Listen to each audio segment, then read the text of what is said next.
नमस्कार विद्यार्थियों, DCP mix study channel में आप सभी का स्वागत करते हैं।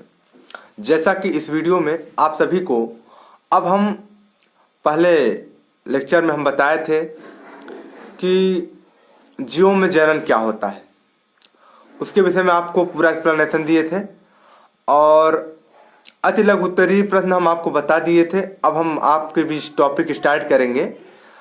जीवों में जनन का अति लघु उत्तरीय प्रश्न पूरे व्याख्या सहित तन मन धन लगा कर देखें।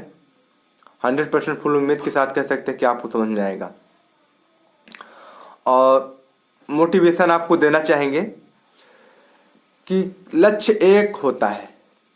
कहने का मतलब जो टारगेट होता है वो एक होता है और रास्ते अनेक, और कभी रास्ता बंद हो जाए तो रास्ता बदलो, अपने लक्ष्य को नहीं। यानी अपने रास्ते को बदल दो, अपने टारगेट को ना बदलो। कहने का मतलब ये है। इसी कड़ी को चलते हुए अब मैं आपके बीच वीडियो स्टार्ट करूंगा। अपने टॉपिक की ओर चलते हैं और बेसिकली मैं अपने जो सामने वाला कैमरा होता है उससे पढ़ा रहे हैं। एक हाथ से मोबाइल पकड़े हुए, दूसरे हाथ से कैमरा पकड़े, और अब ज्यादा समय न लेते हुए अब आपके बीच वीडियो स्टार्ट करते हैं। ये सब क्वेश्चन पेपर पूरा बन चुका हुआ है, आपके बीच दिख रहा होगा।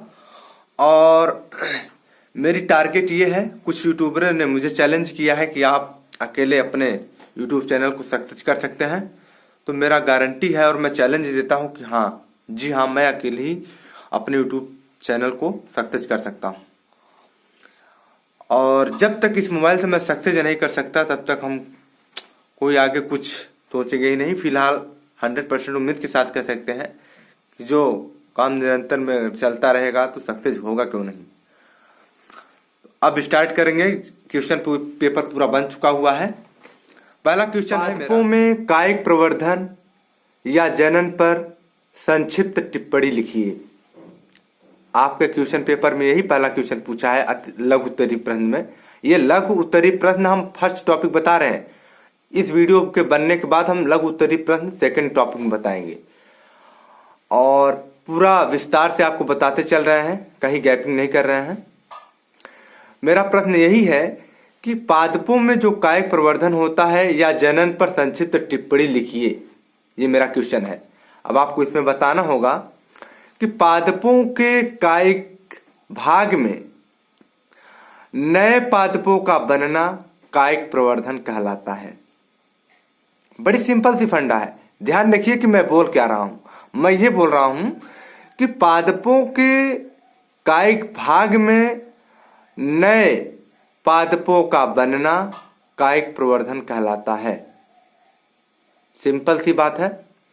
कायिक प्रवर्धन द्वारा उत्पन्न पादप अकार्यकीय तथा आनुवांशिक लक्षणों में पितृ पादपों के समान होते हैं और कायिक प्रवर्धन दो प्रकार से होता है।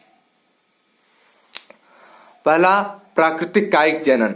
अब आप जानेंगे कि प्राकृतिक कायिक जनन होता क्या है। पहला, जड़ों द्वारा आपको बताना चाहेंगे कि जड़ों द्वारा जो हमारा कायिक प्रवर्धन होता है, जो कायिक जनन होता है, उसको जानिए जड़ों द्वारा कैसे होता है। जो शकरकंद एग्जाम्पल में ले सकते हैं, शकरकंद जड़ों द्वारा है, और डहेलिया ले सकते हैं, सतावर ले सकते हैं, इमली आदि, ये सब हमारा जड़ों द्वारा कायिक जनन है। दूसरा हम आपको लेंगे भूमिगत तनों द्वारा।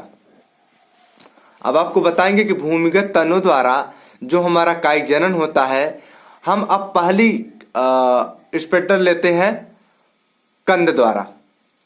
ठीक, कंद द्वारा आपको हम एग्जाम्पल लेते हैं जैसे आलू में। दूसरा एग्जाम्पल लेते हैं प्रकंद द्वारा। तो प्रकंद द्वारा हमारा जैसा हो गया हल्दी में, अदरक में इत्यादि। और थर्ड है घनकंद द्वारा। घनकंद द्वारा होता है जैसे अरवी, केसर, जिमीकंद। और अब चौथा बताएंगे आपको सल्ककंद। जो हमारा सल्क द्वारा होता है उसमें क्या क्या आते हैं, जैसे हम प्याज हो गया, और प्याज के अलावा ले सकते हैं लहसुन आदि में प्रवर्धन होता है। प्रवर्धन किसमें होता है? सल्क द्वारा होता है। ठीक, अब आपको बताएंगे कि क्या नाम है, हमारा जो अगला वाला भाग है यानी अर्ध वायवीय तनों द्वारा। अर्धवायु हम आपको 3 द्वारा बताएं, जड़ों द्वारा बता चुके, भूमिगत तनों द्वारा बता चुके। अब हम तीसरा है वर्जन जो हमारा है अर्धवायवीय तनों द्वारा अब आपको बताएंगे। तो अर्धवायवीय तनों द्वारा जो हमारा पहला है वो है उपरिभुस्तारी। जो उपरिभुस्तारी का पहला एग्जाम्पल हमारा बनता है तो वो होता है दूब घास। और दूसरा है अंतःभूस्तारी। जो अंतःभूस्तारी में आता है, अंतःभूस्तारी हमारा आता है जैसे पुदीना, ठीक। और तीसरा होता है भूस्तारी। भूस्तारी में हम आपको एग्जाम्पल दे सकते हैं, समझ लीजिए स्ट्रॉबेरी। स्ट्रॉबेरी आप समझ सकते हैं, जिसे कहते हैं स्ट्रॉबेरी। स्ट्रॉबेरी भी कहते हैं, स्ट्रॉबेरी भी कह सकते हैं, कुछ भी कह सकते हैं, समझना चाहिए बस। और चौथा वर्जन में है आपके भूस्तारिका। भूस्तारिका में एग्जाम्पल है जैसे जलकुंभी और आदि में प्रवर्धन होता है। बस हम आपको छोटा से एग्जाम्पल देते हुए आपके पूरे टॉपिक को समाप्त करना चाहते हैं। आप समझिए मैं बोल क्या रहा हूं और अपने साथ साथ कॉपी में नोट भी करते चलिए, तभी आपको याद भी होता चलेगा और आप अपने परीक्षा में अच्छा अंक भी हासिल करते चलेंगे, ठीक है। अब आपके बीच है पत्तियों द्वारा। तो पत्तियों द्वारा जैसे एग्जाम्पल ले सकते हैं ब्रायोफिल्लम और बिगोनिया आदि में जो हमारा पत्तियों द्वारा हो तो वही हमारा होता है कायिक जनन। कायिक जनन हम पत्तियों द्वारा बताया आपको। और अब आपको पांचवा बताएंगे पत्र प्रकालिकाओं द्वारा। जो हमारा पत्र प्रकालिकाओं द्वारा होता है जैसे खट्टी, ब्यूटी, रतालू, ये तो हमारा हो गया प्राकृतिक कायिक जनन। अब आपको बताएंगे उसी में कृत्रिम कायिक जनन। कृत्रिम कायिक जो हमारा कृत्रिम कायिक जनन होता है, अब आप उसमें समझिए। इसके लिए विभिन्न युक्तियां प्रयोग की जाती हैं, जैसे ले सकते हैं कलम लगाना, ठीक। और उसके अलावा है दाब लगाना, रोपण जिसे कहते हैं ग्रिफ्टिंग, ठीक, आदि। ये सब हमारा हो गया क्या, ये सब हमारा हो गया कृत्रिम कायिक जनन। आपको हमने बताया कि प्राकृतिक कायिक जनन और कृत्रिम कायिक जनन। अब आपको इतना समझ में आ गया होगा। अब मेरा नेक्स्ट क्वेश्चन ये है कि निम्न में से किन्हीं दो पर टिप्पणी लिखिए। मेरा क्वेश्चन ये है, निम्न में से किन्हीं दो पर टिप्पणी लिखिए। पहला आपको दे देते हैं उपरिभुस्तारी और दूसरा दे देते हैं अपयुग्मन, ठीक। और तीसरा दे देते हैं सिरियोन जिसे कहते हैं कलम। ये आपको 3 हमने दिया। अब आपको कह रहे हैं कि 2 पर टिप्पणी लिखना है, 2 पे। अब सुनिए, हम मान लो ले लेते हैं पहली पर, मान लो उपरिभुस्तारी। आप जानिए उपरिभुस्तारी क्या होता है, जिसे कहते हैं ना रनर, RUNNER, ठीक। अब उपरिभुस्तारी समझिए, उपरिभुस्तारी क्या होता है। इसके उत्तर के लिए हम आपको बताया था कि दीर्घ उत्तरीय प्रश्न में हमने आपको बता चुके हैं पहले ही। और अब आपको बताएंगे, अब उसको पढ़ लीजिएगा उस वीडियो में, आपको बताएंगे कि अपयुग्मन नहीं बताया तो अपयुग्मन समझिए, अपयुग्मन में क्या क्या कैसे होता है। अपयुग्मन को कहते हैं एप्रोगामी, ठीक। अपयुग्मन हम ये कह सकते हैं, एक्सप्लेनेशन यही दे सकते हैं कि जो अंडकोशिका को छोड़कर भ्रूण कोश की किसी भी कोशिका से बिना निषेचन के जब भ्रूण का विकास होता है तो यही क्रिया अपयुग्मन कहलाती है। हमारे कहने का मतलब यह है विद्यार्थियों कि जिस प्रकार से अंडकोशिका को छोड़कर भ्रूण कोश की किसी भी कोशिका से बिना निषेचन के जब भ्रूण का विकास होता है तो यह क्रिया अपयुग्मन कहलाती है। समझ में आया? अब आप दूसरे प्रकार से भी कह सकते हैं, ये जरूर नहीं कि हमने जो आपको एक्सप्लेनेशन किया आप वही केवल डायरेक्टली बोल सकते हैं, ठीक। अब जैसे हम ले लीजिए एलियम तथा एल्केमिला और आदि पौधों में सहायक कोशिकाएं या प्रतिमुख कोशिकाओं जिसे कहते हैं एंटीपोडल सेल्स से इस प्रकार का भ्रूण विकसित हो जाते हैं। ठीक है, हाथ दर्द करने लगता है। अब आपको बताएंगे कि सिरियन जिसे हमने बताया ना कलम कहते हैं, तो सिरियन को समझिए इस कलम विधि में निम्न किस्म को जाति के तने को तिरछा काट लिया जाता है।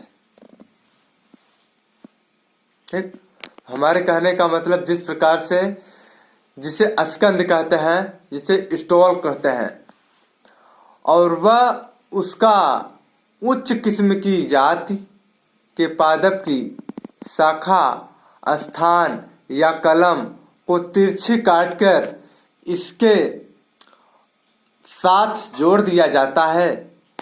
वह दोनों के संधि स्थल पर मोम पिघलाकर लेप कर दिया जाता है, तो उसे ही हम कहते हैं सिरियन।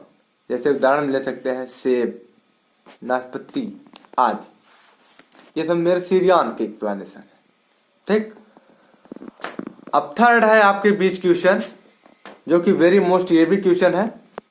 तो तीसरा क्वेश्चन मेरा है विद्यार्थियों, माइक्रो प्रोपेगेशन या सूक्ष्म प्रवर्धन की परिभाषा दीजिए एवं इसके विभिन्न पदों का वर्णन कीजिए। अब आप जानिए इसका उत्तर अगर लिख देंगे तो अच्छा नंबर पा जाएंगे।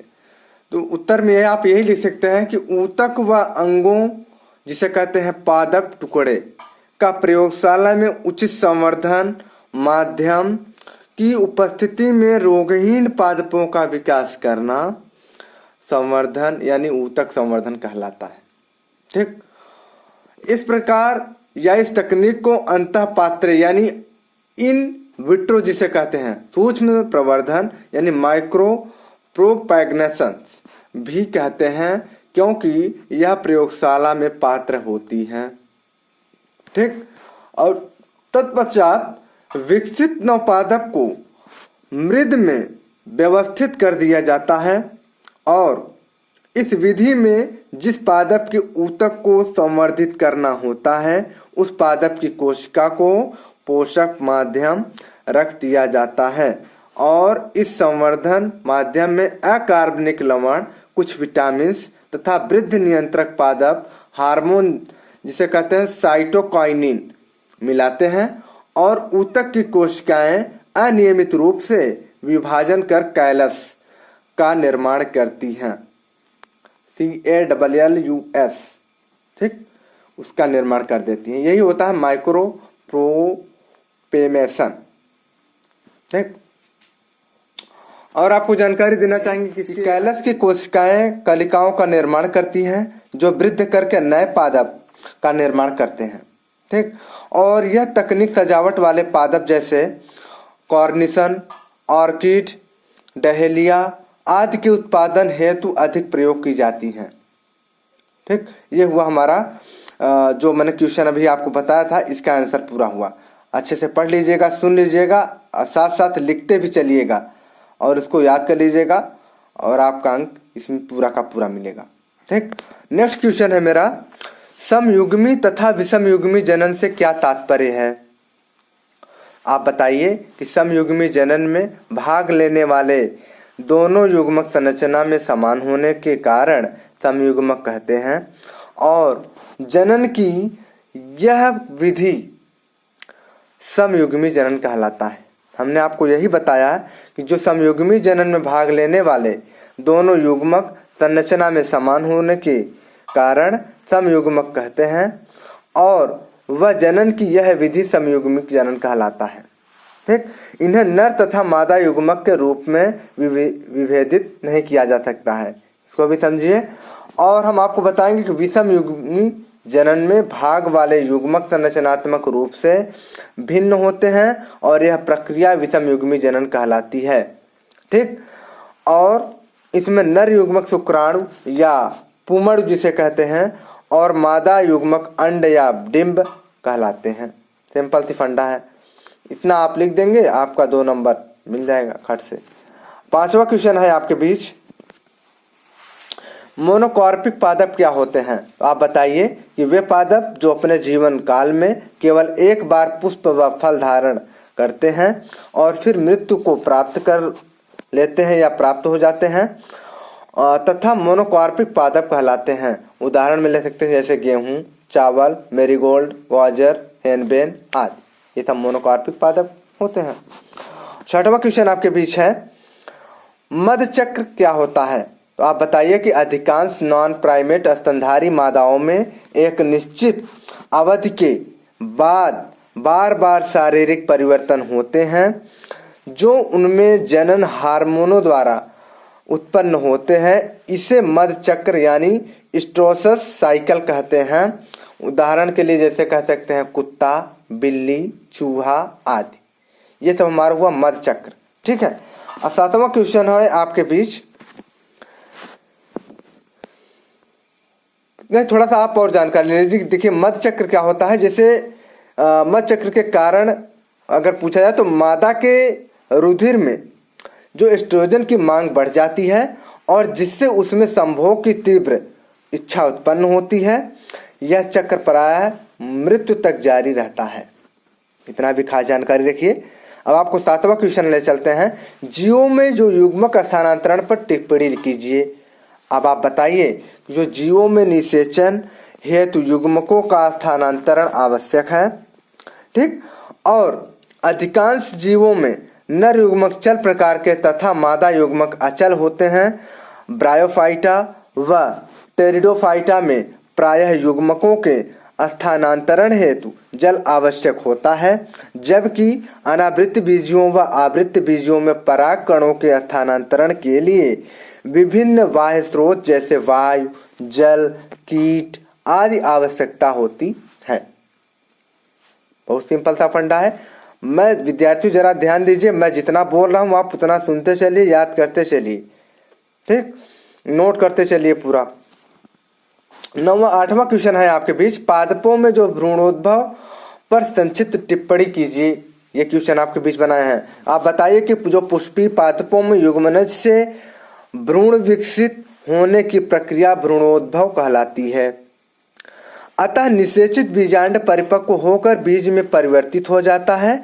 इसमें फल के विकास के लिए अंडाशय भित्ति की वृद्धि होने लगती है, जिसे फल भित्ति यानी परिस्क्रॉप कहते हैं, तथा बीज युक्त परिपक्व अंडाशय को फल यानी फ्रूट कहते हैं। फल के विकास में बाह्य दल जिसे कहते हैं सेपल्स, दल यानी जिसे दल को कहते हैं पेटल्स, पुंकेसर, वर्तिका एवं वर्तिकाग्र झड़ जाते हैं और अधिकांश पादपों में फल बीजों के प्रकीर्णन यानी डिस्प्रेजुअल्स में सहायक होता है। प्रकीर्णन के पश्चात बीज अंकुरित होकर पादप का निर्माण करते हैं, उसे ही कहते हैं पादपों में भ्रूणोद्भव। ठीक, इतना हुआ। अब आपको 9वां क्वेश्चन देते हैं, लैंगिक जनन से क्या लाभ है। जैसा कि तभी हमने बता चुका है एक बार डिफरेंशिएशन में पूरा व्याख्या करके, अब आपको प्रश्न उत्तर बता रहे हैं पूरा कैसे कैसे फंसता है, आपको कैसे लिखना है, कैसे आपको बोलना है, जैसे कैसे किसके साथ एक्सप्लेनेशन करना है, पूरी सब जानकारी रखेंगे तभी आपका अच्छा रहेगा। 9वां क्वेश्चन है, लैंगिक जनन से क्या लाभ है। तो आप बताइए कि लैंगिक जनन के निम्नलिखित लाभ होते हैं।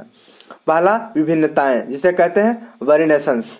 लैंगिक जनन में 2 विभिन्न जीवों से उत्पन्न युग्मों का संलयन होता है। ठीक। अब दूसरी बात कह सकते हैं कि अतः इसके फलस्वरूप विभिन्नताएं उत्पन्न होती हैं, जिससे जीवों के अनुकूल तथा विकास में सहायता मिलती है। ना बताइए। दूसरे वर्जन में आप ये दे सकते हैं कि अनुकूलन जिसे कहते हैं एडॉप्टेशंस, लैंगिक जनन के फलस्वरूप उत्पन्न होने वाली संततियां परिवर्तित वातावरणीय दशाओं के प्रति अनुकूलित होती हैं। और तीसरे वर्जन में आप ये बताइए जो पीढ़ी एकांतरण होता है, पूरा हेडिंग डाल डाल कर करना है। अभी आपको हम जितना टाइप करके आपके पीछे हम वीडियो में दिखाएंगे भी कि लैंगिक जनन में अगुणित एवं द्विगुणित पीढ़ी में एकांतरण होता रहता है, जिससे जीव की उत्तरजीविता में विकास होता है। इसी को हम पीढ़ी एकांतरण कहते हैं। ये हुआ हमारा लैंगिक जनन से क्या लाभ है। ठीक है, ये सब मेरा लाभ है। अब आपके बीच चलेंगे हम। 10वां क्वेश्चन है, अलैंगिक जनन तथा लैंगिक जनन के मध्य विभेद स्थापित कीजिए। ये भी वेरी मोस्ट क्वेश्चन है विद्यार्थियों, जरा इसको ध्यान से समझिएगा। आप अलैंगिक तथा लैंगिक जनन में अंतर आप देखिए, डिफरेंट क्या है। अलैंगिक जनन, उसके बाद हम आपको लैंगिक जनन बताएंगे। तो सुनिए पहले अलैंगिक जनन। पहला, यह प्रायः निम्न वर्ग के पादपों व जीवों में होता है। और लैंगिक जनन समझिए, यह लगभग सभी प्रकार के जीवों तथा उच्च पादपों में होता है। अब अलैंगिक जनन की तरफ चलिए। दूसरा है, युग्मकों का जो निर्माण होता है वो नहीं होता, वह निषेचन नहीं होता। तो लैंगिक जनन समझिए, युग्मकों का निर्माण होता है, वह निषेचन होता है।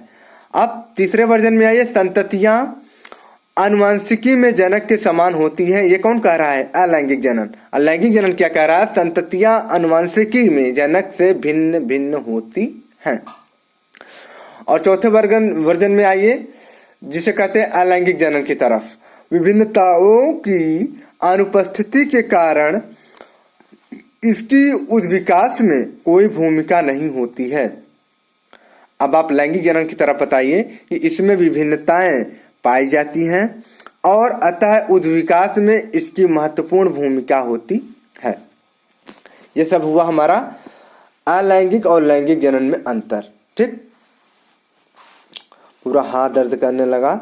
चलिए ठीक है, अब स्टॉप करते हैं। अब कल के टॉपिक पर चलेंगे हम, लघु उत्तरीय प्रश्न सेकेंड पार्ट पे। और कल के जो हमारे एक्सप्लेनेशन रहेंगे, जो भी क्वेश्चन आंसर रहेंगे, उसमें आपके कुछ फिगर भी रहेंगे, यानी संरचना आपको दिखाकर बताएंगे, समझाएंगे। ठीक है, अब इसी कड़ी के साथ थैंक्स फॉर वाचिंग स्टूडेंट्स। और ऐसे ही लगे रहे डीसीपी मिक्स स्टडी चैनल पर। ये गारंटी देते हैं कि अगर आप हमारे चैनल पर लगे रहेंगे तो बायोलॉजी में हम टॉप कर देंगे, फुल गारंटी है। ठीक, थैंक्स।